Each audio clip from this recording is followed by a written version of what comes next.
could tell by your smile you hadn't been with a good girl like me in a while. Yeah, you were impressed, couldn't leave me alone. Text me every time that you pick up the phone, and I had control in the driver's seat.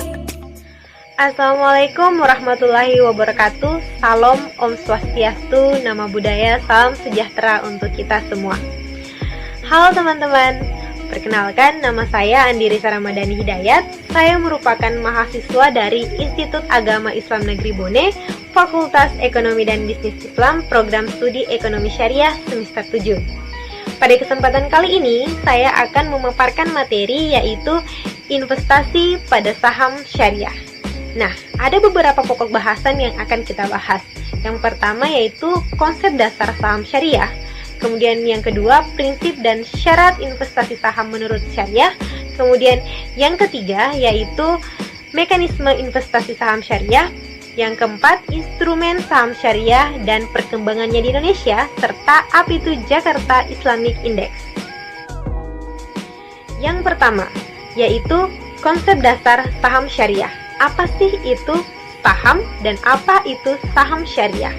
Nah, saham adalah suatu bukti kepemilikan atas suatu perusahaan.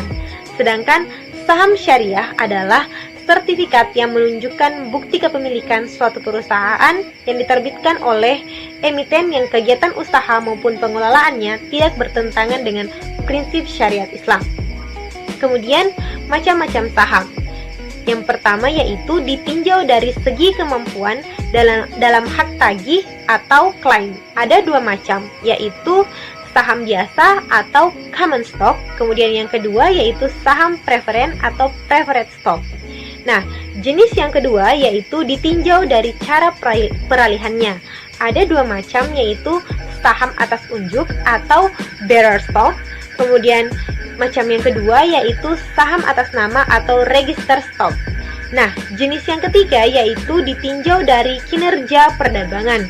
Ada 5 macam.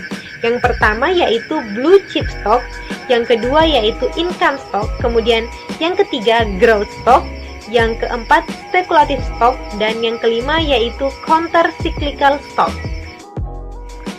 Selanjutnya yaitu prinsip dan syarat investasi saham sesuai syariah.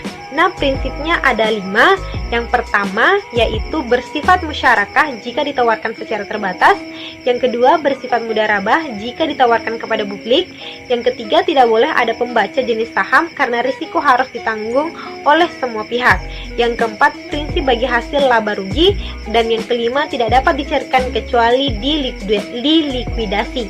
Nah, untuk syaratnya sendiri, yang pertama yaitu jenis usaha, produk barang, jasa yang diberikan, dan akad serta acara pengelolaan perusahaan yang mengeluarkan saham tidak boleh bertentangan dengan prinsip-prinsip syariah.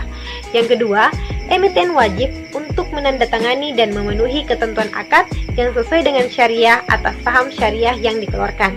Kemudian yang ketiga, emiten wajib menjamin bahwa kegiatan usaha memenuhi prinsip-prinsip syariah dan memiliki syariah compliance officer. Yang ketiga, mekanisme investasi saham syariah. Nah, pada umumnya, mekanisme penawaran saham di Bursa Efek ada 2 bentuk, yaitu penawaran melalui pasar perdana dan pasar sekunder. Harga saham yang ditawarkan pada kedua pasar ini bisa berbeda dan secara mayoritas harga saham di pasar sekunder jauh lebih tinggi dibandingkan harga saham di pasar perdana. Mengapa demikian? Nah, perdagangan saham di pasar sekunder dipengaruhi oleh unsur insider trading, yaitu campur tangan orang terhadap penawaran saham di Bursa Efek. Sedangkan di mekanisme perdagangan saham syariah itu secara spesifik dipertemukan pada Jakarta Islamic Index atau disingkat dengan JII, dan penawarannya hanya pada pasar perdana. Hal ini dilakukan agar tidak ada lagi unsur spekulasi dan sikap insider trading atau campur tangan orang terhadap penawaran saham di Bursa Efek sebagaimana yang terjadi pada pasar sekunder selama ini. Kemudian pembahasan yang keempat yaitu instrumen saham syariah dan perkembangannya di Indonesia. Nah, instrumennya ada 4. Yang pertama saham, yang kedua emiten, yang ketiga pasar primer, dan yang keempat pasar sekunder. Perkembangannya di Indonesia, saham-saham yang memenuhi prinsip-prinsip syariah, baik dari segi jenis maupun operasional, usahanya tergabung dalam Jakarta Islamic Index atau disingkat dengan JII dan diperdagangkan di Bursa Efek. Perkembangan pasar modal syariah di Indonesia, khususnya saham syariah, belum menggambarkan perkembangan yang cukup baik jika dibandingkan dengan perkembangan di Malaysia. Walaupun Jakarta Islamic Index sudah bekerja dengan cukup baik, Indonesia masih sangat jauh tertinggal dalam pengembangan kegiatan investasi syariah di pasar modal. Nah, selanjutnya, PT Bursa Efek Jakarta bersama PT Dana Reksa Investment Management meluncurkan indeks saham yang dibuat berdasarkan syariah Islam, yaitu Jakarta Islamic Index atau disingkat dengan istilah JII ini. Nah, JII terdiri dari 30 jenis saham yang dipilih dari saham-saham yang sesuai dengan syariah Islam. Tentu sesuai dengan yang ada di Al-Quran dan As-Sunnah. Evaluasi dilakukan setiap 6 bulan sekali atau setiap semester. Jakarta Islamic Index ini dimaksudkan untuk digunakan sebagai tolak ukur dalam mengukur kinerja suatu investasi pada saham yang berbasis syariah, agar tidak keluar dari prinsip syariah dan tetap pada jalur yang sesuai dengan Al-Quran dan As-Sunnah. Nah, teman-teman, mungkin itu tadi penjelasan singkat dari saya mengenai investasi pada saham syariah. Untuk itu, saya harap ilmu yang kita dapat pada hari ini bermanfaat dan berguna bagi orang lain. Selamat beraktivitas. Assalamualaikum warahmatullahi wabarakatuh.